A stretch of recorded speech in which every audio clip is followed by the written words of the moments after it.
Há 5.000 anos, quando a Grécia e Roma não passavam de sonhos distantes, uma civilização concebeu o impossível. Enriquecidos por suas conquistas e fortalecidos por seus deuses, os indômitos faraós ergueram o primeiro monólito de pedra do mundo antigo. O edifício mais alto, a mais antiga barragem, a fortaleza mais inexpugnável, a maior cidade e o monumento supremo ao ego de um governante. Os engenheiros egípcios redefiniram os limites da possibilidade arquitetônica. Mas seu caminho rumo à glória eterna foi permeado de sangue, traição e catástrofe.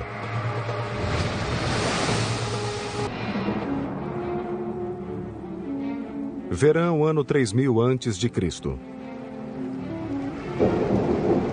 Nuvens de chuva formavam-se acima da Etiópia, 1.280 quilômetros ao sul da fronteira egípcia. Em pouco tempo, um chuvisco tornava-se torrente e os riachos adormecidos despertavam com uma furiosa enxurrada, vermelha como sangue, devido ao lodo escurecido pelo sol do leste africano. Ladeira abaixo, essas correntes juntavam-se para compor o Nilo Azul, que acelerava 1.360 quilômetros antes de colidir com seu irmão, o Nilo Branco, no Sudão. Unidos, os dois avançavam rumo norte, Egito adentro, como o Nilo, rio central de uma civilização ascendente. No fim de julho, o Nilo transbordava suas margens e consumia o vale inteiro, nivelando tudo pelo caminho.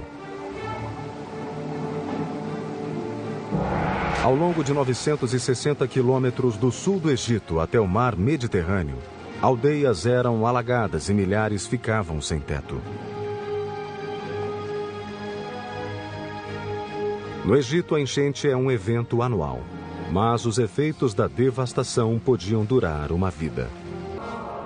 Enquanto a inundação engolia cada canto do Egito, sua nova capital, Mênfis, permanecia seca graças à maciça barragem de 16 metros que a cercava. Foi a primeira barragem registrada pela história. A força por detrás da barragem e da cidade que ela protegia era Menés, primeiro faraó da primeira dinastia egípcia.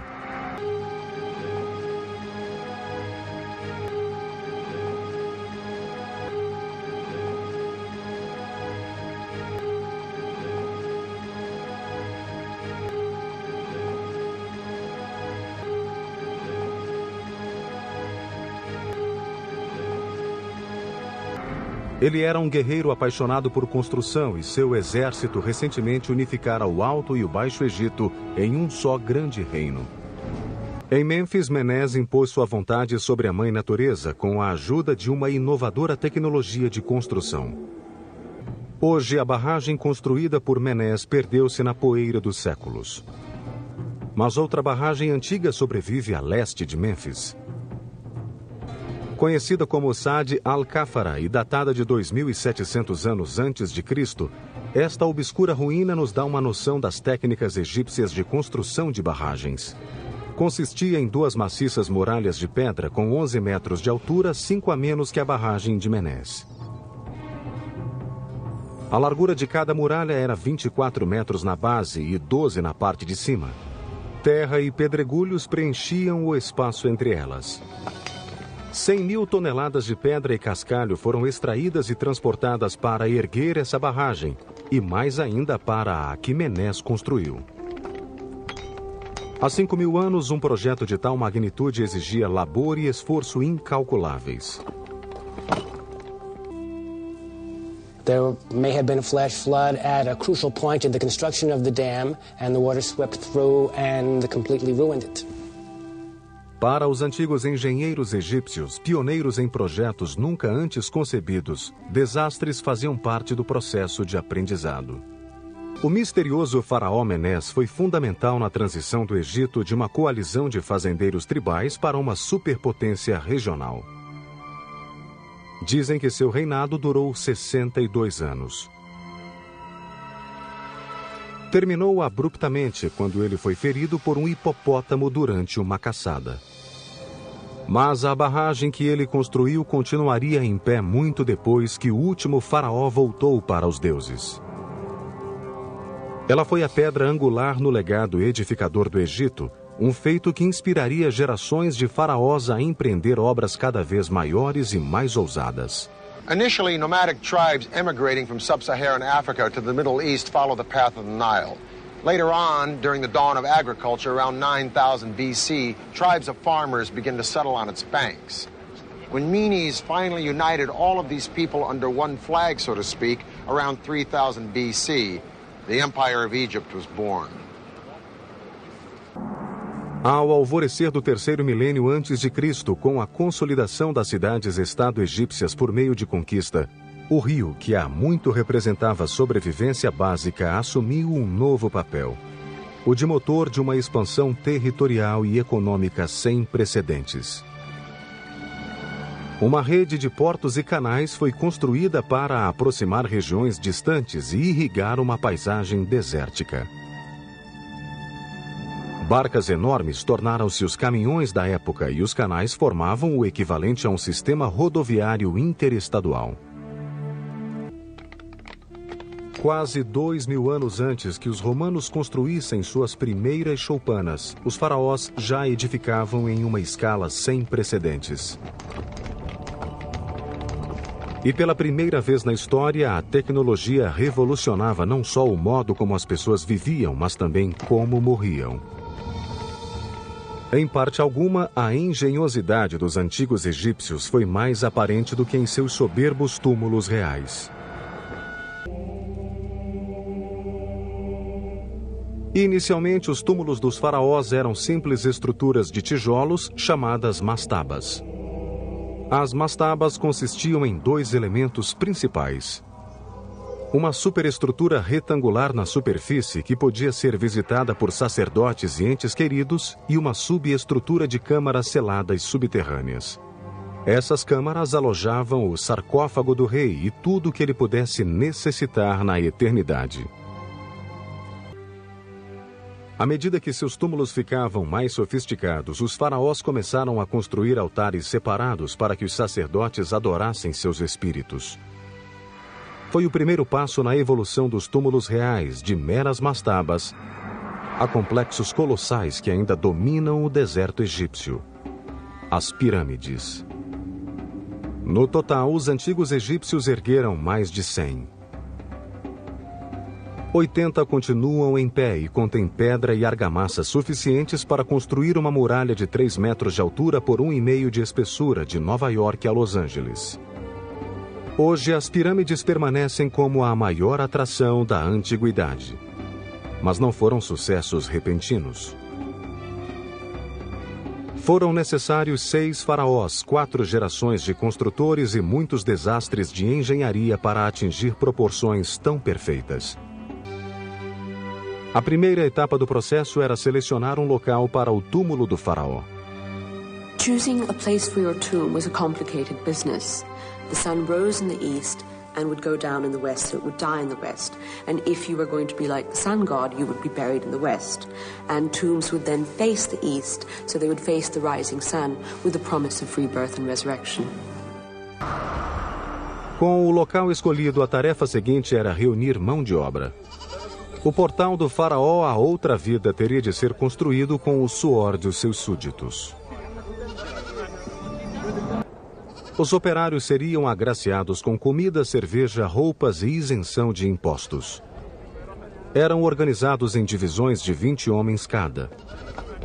No total, 500 dessas divisões, somando 10.000 homens, foram empregadas para construir o complexo funerário de Zoser. Além disso, milhares de mulheres tinham a tarefa de manter os homens vestidos e alimentados. O reinado de 3 décadas de Snefru terminou por volta de 2589 a.C., mas seus monumentos asseguraram-lhe a imortalidade. Escavações em Dashur revelaram que 2000 anos após a morte de Snefru, oferendas de incenso ainda eram feitas em sua memória. O filho e sucessor de Snefru, Kelps, edificaria sobre a fundação deixada por seu pai e criaria a maior e mais perfeita pirâmide já construída, a Grande Pirâmide de Gizé.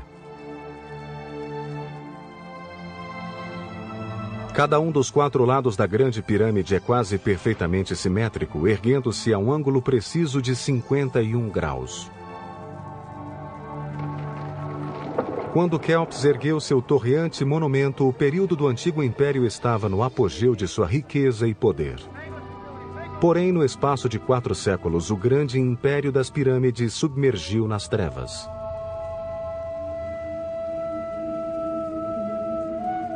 Nos séculos 22 e 21 a.C., seca, fome e caos consumiam o país. Até que uma nova linhagem de faraós emergiu do sul, disposta a restaurar a glória perdida do Egito.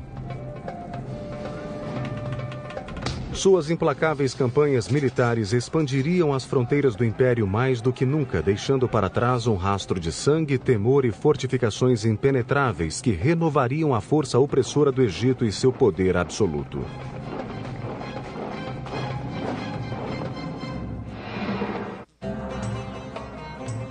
Em 1864 a.C., um faraó guerreiro espalhava o terror pela Núbia em uma devastadora campanha de conquista. Era o período egípcio do Médio Império, lembrado por gerações posteriores como a Idade de Ouro do Egito. O faraó era Sesostris III, e seu tríplice objetivo era guardar a fronteira do sul, controlar as rotas comerciais da Núbia e pilhar o máximo de ouro núbio que suas tropas pudessem carregar. O caminho para o ouro passava por um grupo de guerreiros núbios conhecidos como Quermanos. Sesostris possuía um grande e bem organizado exército, mas os Quermanos possuíam uma arma mortal. The Nubians were renowned, even into the early Middle Ages, as expert archers. The Arab invaders called them the pupil shooters. They were actually able to shoot out the eyes of attacking horsemen. Os Quermanos eram um obstáculo formidável. Mas Sesostris, figura pensativa, de altura imponente e presença dominante, não era um adversário qualquer. Como os Quermanos descobririam o amor do faraó por seu povo, não se estendia aos seus inimigos.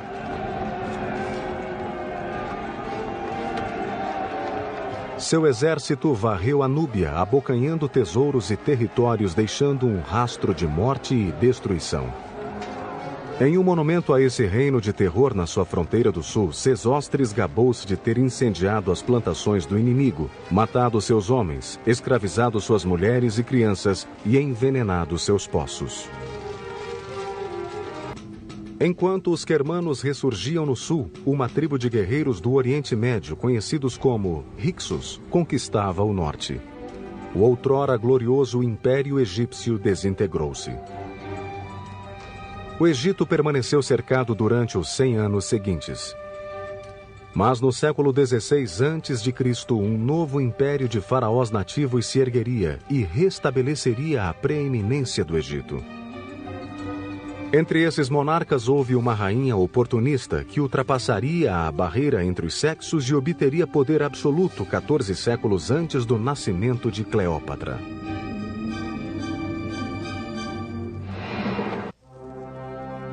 Em 1479 a.C., a morte do faraó Tutmés II deixou um vácuo de poder no Palácio Real.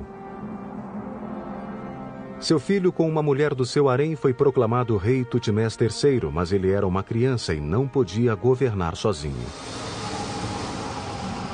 Então a rainha viúva Hatshepsut decidiu preencher o vácuo de poder. Ela se tornou corregente do menino, mas reinou como faraó legítimo. Para que seu sexo não constituísse obstáculo, ela o trocou. Her body takes on the contours of a male, and she wears the traditional strap-on beard of Egypt, and her body doesn't show female characteristics. Para ser levada a sério como faraó, Hatshepsut sabia que precisava construir como um. Assim, para imortalizar seu reinado, ela encomendou um enorme templo mortuário na margem oeste de Tebas, cidade natal e base de poder dos faraós do novo império. Ele serviria como altar para o espírito dela após a morte e perpetuaria sua associação com os deuses. Para construí-lo, ela recorreu ao seu arquiteto real, Senenmut. Ele era um plebeu que mantinha uma relação muito especial com a mulher faraó.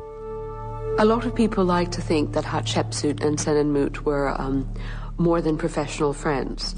And certainly there is some very obscene graffiti with their names over them, showing them in sort of compromising positions that adds fuel to the rumor. Independentemente de seu talento amoroso, Senenmut demonstrou ser um excelente engenheiro. O templo de Hatshepsut, em Dil el-Bahari, é uma prova perene do seu gênio e um testemunho da sua imortal dedicação. Hoje o templo é rodeado de deserto. Mas nos tempos antigos, jardins e lagos faziam dele um dos mais soberbos monumentos do mundo. A mulher mais poderosa do Egito, padroeira da mais moderna proeza arquitetônica do Império, esvaeceu-se na história. Not much we can tell about how she died. Her body's never been found. We found her tomb, and we didn't find her body yet. So that's another mystery we are looking for. 35 séculos depois, ainda não há pistas. Mas há um principal suspeito, o enteado de Hatshepsut, Thutmés III. Sufocado por tanto tempo pela madrasta, talvez o legítimo herdeiro tenha se livrado dela. Depois que ele assumiu, as estátuas e monumentos de Hatshepsut foram destruídos e o nome dela apagado dos registros oficiais. Thutmés veio a tornar-se um grande conquistador, estendendo as fronteiras do império mais que qualquer outro faraó, da Síria ao Sudão Central. After Thutmose III, Egypt really owned these territories in a way that it hadn't previously. They were really vassals of the Egyptian king. So in that sense, he was a conqueror. 1.200 anos após a construção da primeira pirâmide, o Egito estava no auge de seu poder. Mas justo quando ele parecia invencível, emergiu um faraó revolucionário que abalaria as fundações do império. Sua adoração a um único Deus geraria a construção de uma nova capital, projetada para posicionar a si próprio como centro do universo.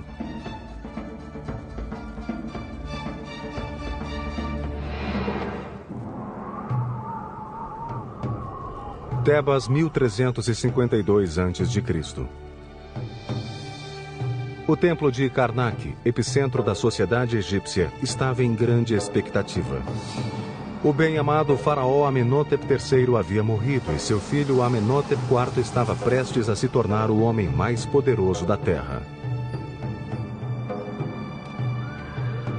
O novo faraó não demorou a dar sinais de que seu reinado seria bem diferente. The name Amenhotep means Amun is pleased. With the rise of the new kingdom and the prominence of Thebes as the central city in Egypt, Amun became elevated as the king of gods. The priests of Amun were centered here at the temple at Karnak. These priests controlled a third of the wealth in all of Egypt, and when it came to religion, they called the shots. But the new pharaoh, Amenhotep IV, had no intention of letting anyone else call the shots about anything except him, and thus began the classic struggle between church and state.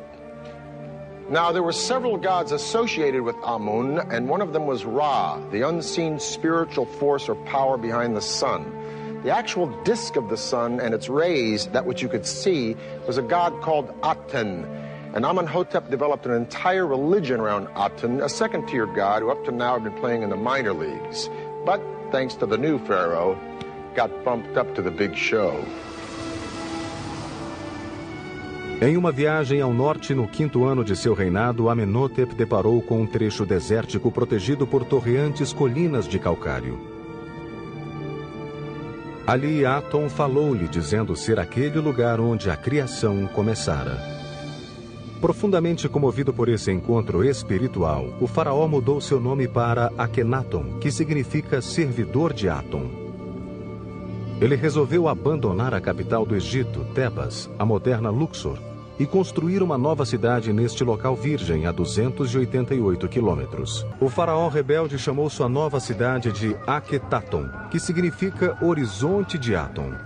Hoje é conhecida como Amarna e pouco conserva das enormes estruturas que fizeram dela a mais pujante metrópole egípcia há mais de 3.300 anos. Akhenaton queria sua cidade construída imediatamente para poder mudar-se logo. Sua impaciência estimulou seus engenheiros a inventar um novo modo de construir rápido. A resposta deles foi uma inovação tecnológica. Pequenos blocos de calcário cortados em tamanho padrão para ser facilmente carregados e empilhados.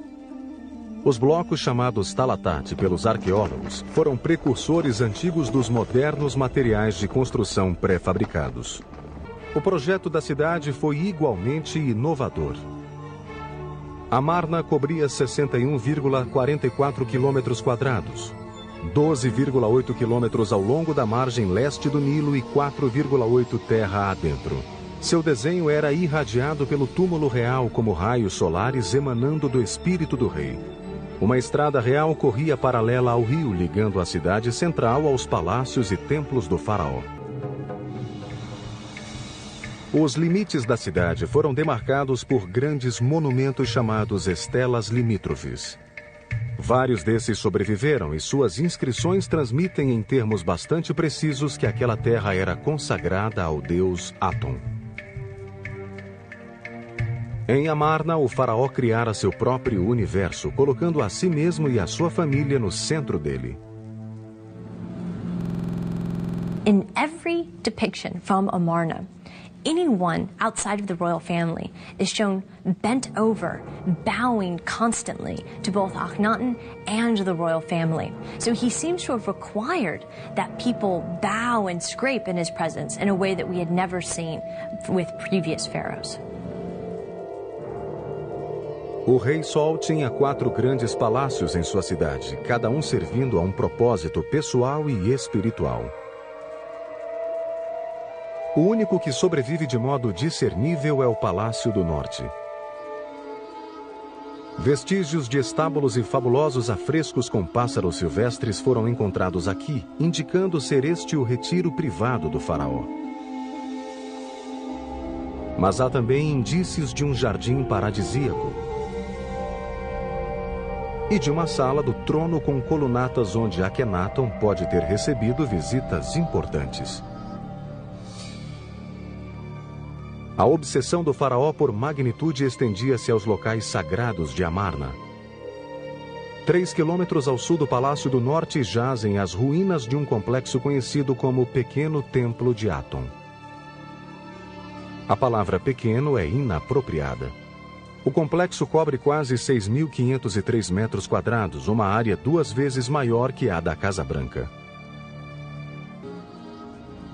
Dentro do primeiro pilono do templo havia um pátio com fileiras de mesas de oferendas e uma rampa que subia a um elevado altar de tijolos. Depois havia outro pátio, que continha a casa do sacerdote residente. No terceiro pilono estava o coração do templo, o Santo dos Santos, habitado pelo espírito de Aton. Alguns arqueólogos creem que o pequeno templo de Aton talvez servisse como santuário permanente para o espírito de Akhenaton. Cada vez mais voltado para a religião, o faraó negligenciava os assuntos do governo.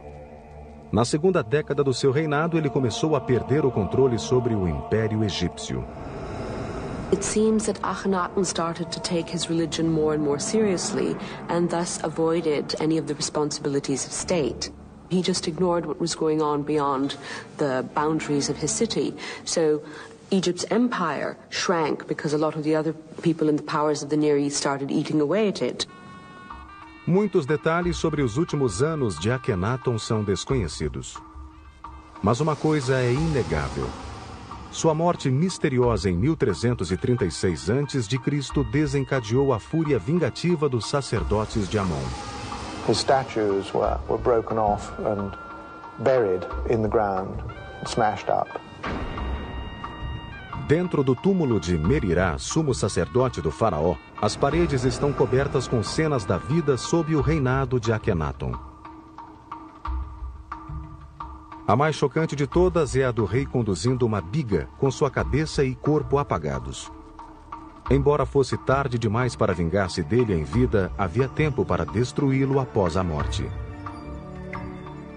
Destroying the image of a dead person is really a horrible act in Egyptian thinking because it kills the possibility of the soul returning to its eternal home. So we know that this was about the most brutal thing that could be done to a person after their death. Depois que os inimigos de Akhenaton aleijaram seu espírito, sua cidade foi abandonada. Poucos anos após a morte do faraó, Amarna parecia uma cidade fantasma de faroeste. O governo logo passou para o filho de Akhenaton, Tutankhaton, de 9 anos. Ansioso por distanciar-se do seu pai, ele devolveu o poder supremo ao deus Amon, mudou seu nome para Tutankhamon e trouxe a capital de volta para Tebas. Ali, os faraós que o sucederam construiriam os mais suntuosos túmulos da história do Egito, enchendo-os com os tesouros mais preciosos já reunidos. Esses túmulos encontram-se ainda aninhados silenciosamente entre as colinas do cemitério mais famoso do mundo, o Vale dos Reis.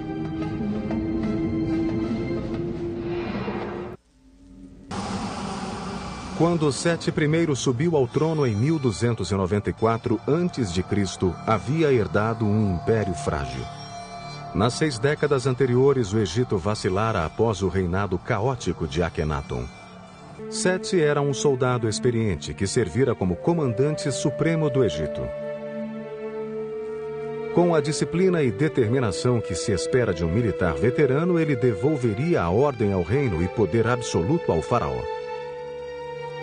Sua estratégia baseava-se em 2 táticas já testadas: conquista e construção. No templo de Karnak, Sete deixaria sua marca ao encomendar o lendário saguão hipostilo, uma das maravilhas da arquitetura antiga. É uma floresta com 134 torreantes colunas, algumas da altura de um prédio de 7 andares. As colunas são tão largas que só podem ser abarcadas por 10 homens de mãos dadas. Se as colunas no saguão hipostilo cimentaram o legado construtor de Sete, os entalhes nas paredes enaltecem a sua imagem de durão. O faraó estava decidido a reivindicar o território perdido durante o período de Amarna. Lançou então uma série de ofensivas na Síria e na Palestina, onde controlava portos fenícios e rotas comerciais. Os relevos em Karnak mostram Sete capturando e matando prisioneiros de guerra durante essas campanhas.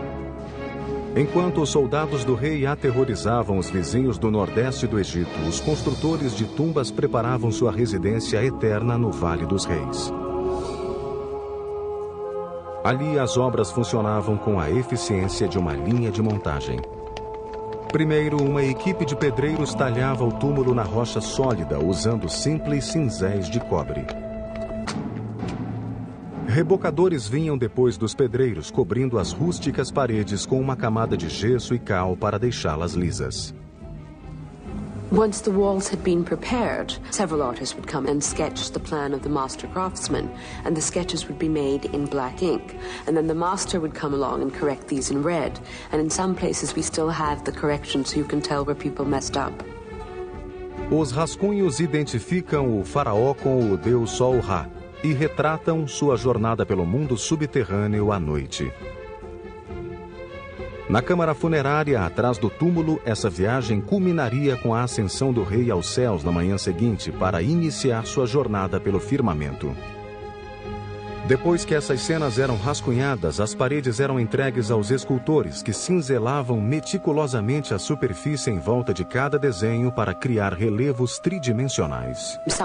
À medida que a obra avançava montanha adentro, tornava-se claro que o túmulo de Sete seria diferente de todos os outros.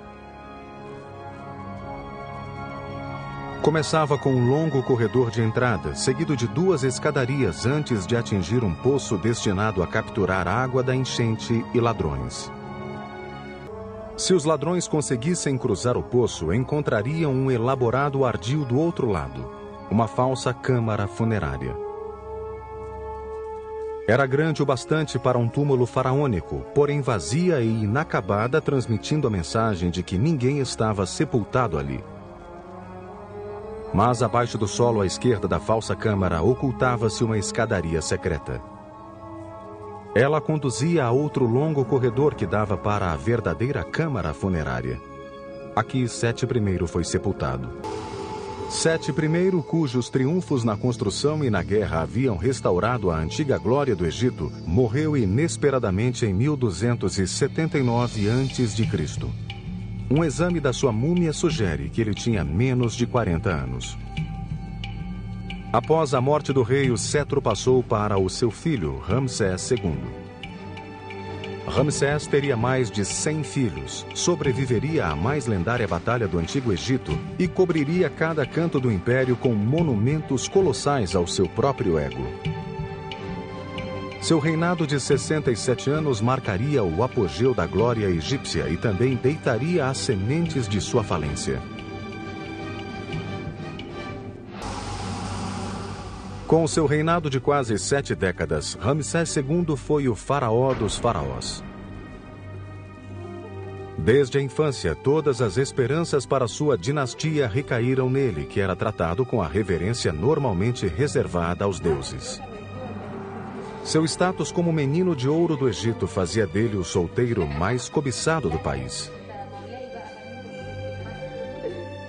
Ele tinha cerca de 21 filhos aos 21 anos e pelo menos 17 esposas. Ao longo de sua vida, ele teria 110 filhos e talvez igual número de filhas. Ramsés distinguiu-se não só no amor, mas também na guerra. Durante séculos, o Egito estivera envolvido em lutas pelo controle de portos e rotas comerciais no Oriente Médio. Seti, o pai de Ramsés, fizera incursões lá recentemente. Mas a tribo dominante da região, os hititas, continuava a ser um adversário temível. Como seu pai, Ramsés empunharia armas para expandir as fronteiras do Egito. Ele atacaria o reino hitita na Síria com 20.000 homens, a maior força egípcia que a história conhece. They had, by this point, acquired chariots, the double bow, a whole slew of other kinds of instruments of warfare. Certainly in the ancient world, they were amongst the greatest warriors. Embora as forças do faraó fossem formidáveis, os hititas tinham ainda mais soldados. Mesmo em menor número, Ramsés lutou até um empate sangrento e voltou para casa como herói.